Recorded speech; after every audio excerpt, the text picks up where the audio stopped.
আসসালামু আলাইকুম। আপনারা কেমন আছেন? তো আশা করি আপনারা ভালো আছেন। আলহামদুলিল্লাহ, আপনাদের দোয়া এবং আল্লাহর অশেষ রহমত আমরা অনেক ভালো আছি। তো কালকে গরু আর একটা কিনে নিয়ে আসলাম। ওই ঘরের ভিতরে দেখা যাচ্ছে, ঘরের ভিতরে গরু হলো দুইটা। আর এদিক দিয়ে বৃষ্টিও শুরু হয়ে গেল, সকাল সকাল বৃষ্টি শুরু।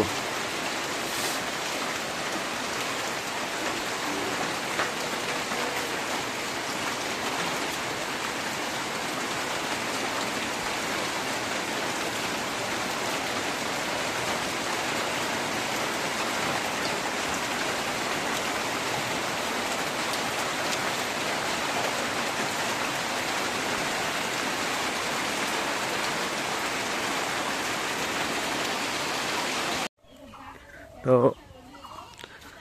ঘাস, চর থেকে ঘাস আনতেছে, বাবা চলে গেছে।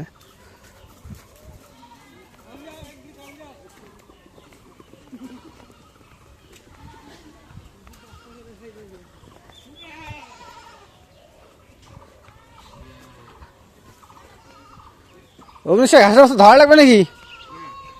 দে ঘাসের বস্তা নিয়ে যাম। কোনটা? ওটা আমারে আরেকটা আনবে আছে, তাহলে তো ওইটা ওইটা আনি যে।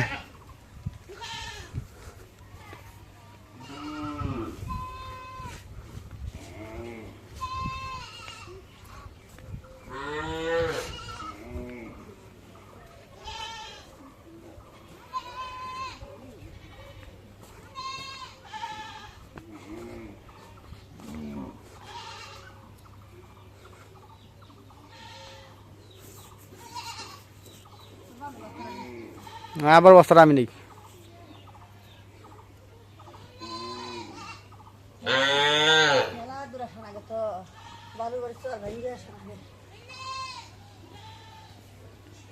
দাও ওটা বস্তা আমাকে দাও।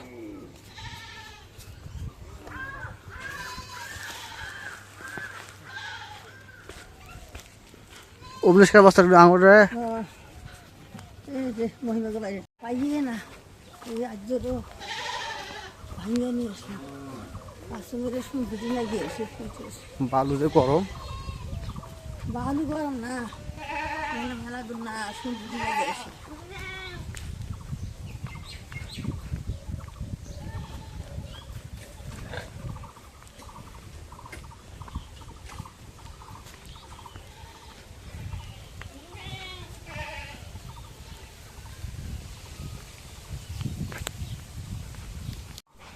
কোনটা? এটা না, ধরো।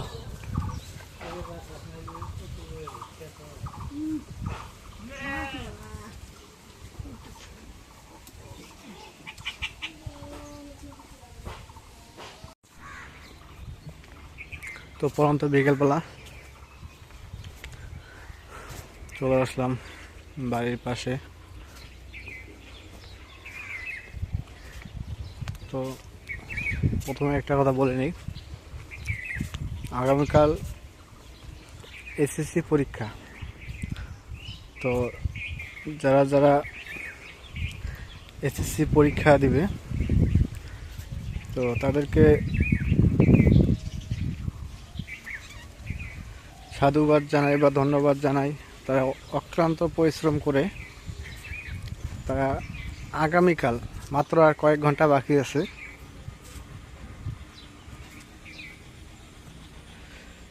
তো এই কয়েক ঘন্টার পর তারা পরীক্ষা দিবে। সেটা বলতেছি আমার বাংলাদেশের কথা। এর মধ্যে আছে আমার ভাগ্নি। তো ভাগ্নি বলছে, মামা সবার কাছে দোয়া চাইও আমার জন্য। তো সবার কাছে দোয়া চাইছি, এবং আপনাদের যারা আমার দর্শক আছেন, যারা এই ব্লগটা দেখবেন, তাদের সবার কাছেই দোয়া চাচ্ছি। শুধু আমার ভাগ্নির জন্য না, যারা পরীক্ষা দিবে, তো সবার জন্য দোয়া চাচ্ছি, যেন সবাই ভালোভাবে পরীক্ষা দিতে পারে, মন তারা যেন স্থির রেখে শক্ত রেখে পরীক্ষা দিতে পারে।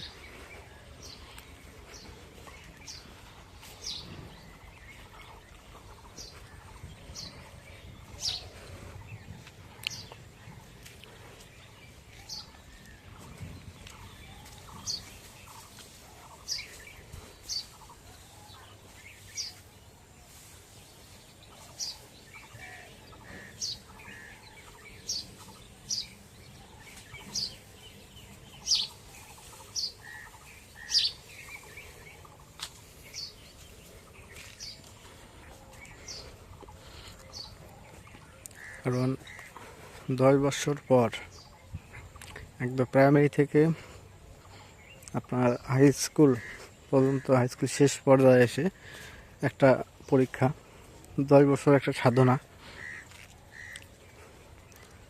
তো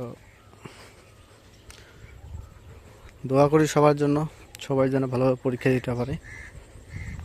আপনারা দোয়া করবেন আমার ভাগ্নির জন্য এবং আদার্স সবার জন্য যারা ছোটো ছোটো ভাই বোনেরা পরীক্ষা দেবে, সবার জন্য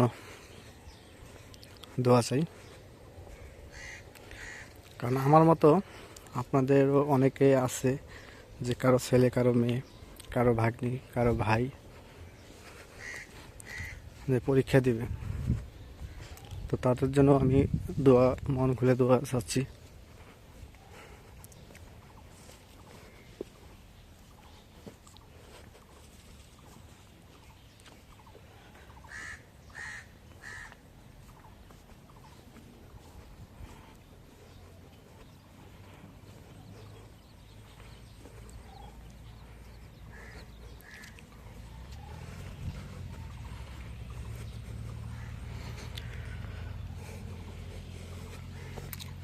কারণ আমার ভাগ্নি অনেকটাই দেখা যাচ্ছে অনেক কষ্ট করলো, তাদের অভাবে সংসারে অনেক কষ্ট করে লেখাপড়া করলো, মানে এসএসসি পর্যন্ত গেছে। আল্লাহ পাক যতটুকু তৌফিক দিয়েছে অতটুকু আমি হেল্প করার চেষ্টা করছি।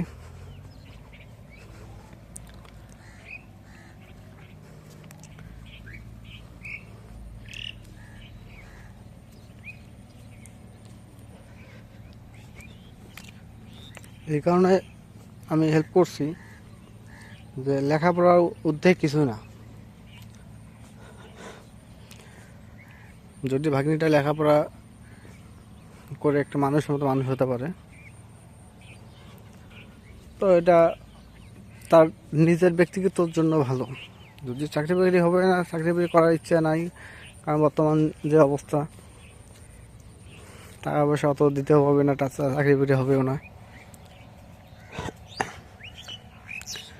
এই জন্য নিজের চলার গতিতে লেখাপড়াটা একদম প্রয়োজন।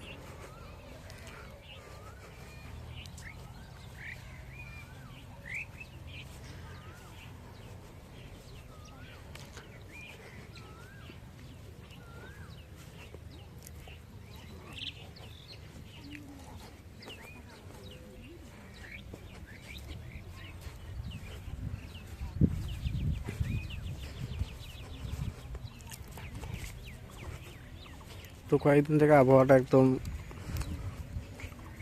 মানে বৃষ্টি, আবহাওয়াটা খারাপ, বৃষ্টি বৃষ্টি আসে, সন্ধ্যা হলে বৃষ্টি আসে। মানে যে সময় ব্যবসাটা করতে যাব, শুরু হবে ব্যবসাটা, ওই সময় বৃষ্টি দিয়ে সব এলোমেলো করে ফেলে।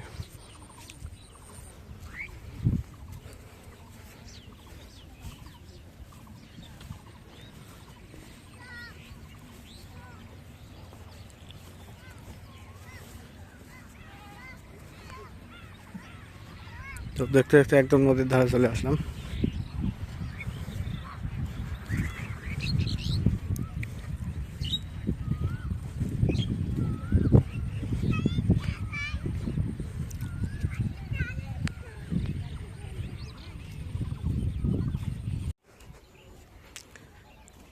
তো এগুলো পাটাপাত করছে।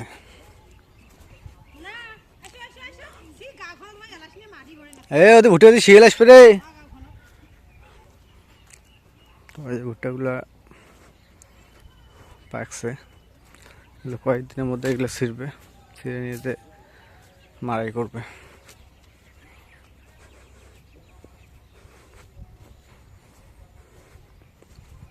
ভুট্টার দানা ভালো হয়েছে।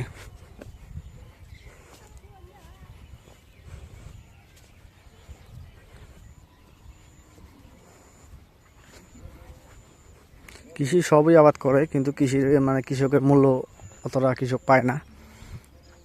কৃষক পারে না এমন কোনো চাষ করতে, কৃষক সবই চাষ করতে পারে, কিন্তু কৃষকের একটা মূল্য। এবার যে আলুর যে এবার মহামারী ধারণ করছে, বৃষ্টিতে আলু সব নষ্ট হয়ে গেছে, কিন্তু কৃষকের কোনো ক্ষতিপূরণ বা কোনো কিচ্ছু নেই।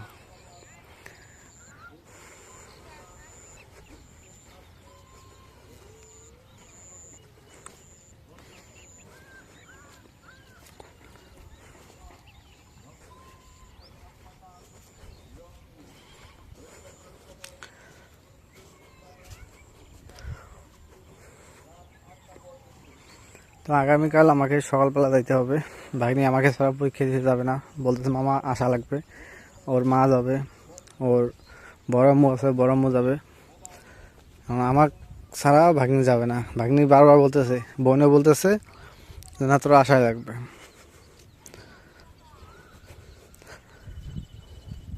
তো এখন কালকে সকালবেলা ঘুম থেকে উঠে যাইতে হবে এই লালমিনহাট।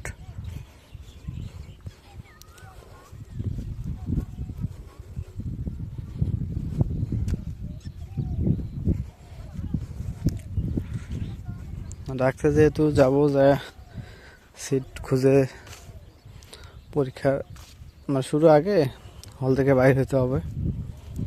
মানে লোক সাথে যাওয়া বলতে কি একটা সাহস, মনের ভিতরে একটা সাহস, এতটুকু। আগে আমার পরীক্ষা দিতে, আমার নিজের কথা বলে, আমি আগে নিজে পরীক্ষা দিতে গেছি, জাস্ট আমি একা গেছি, আব্বা মা তো অতটা কিছু বোঝে না। আমি নিজে একা গেছি, একা সিট খুঁজছি, আবার একাই পরীক্ষা দিয়ে চলে আসছি। আর এখন পরীক্ষা দিতে গেলে 2-3 জন করে সাথে যাওয়া লাগে।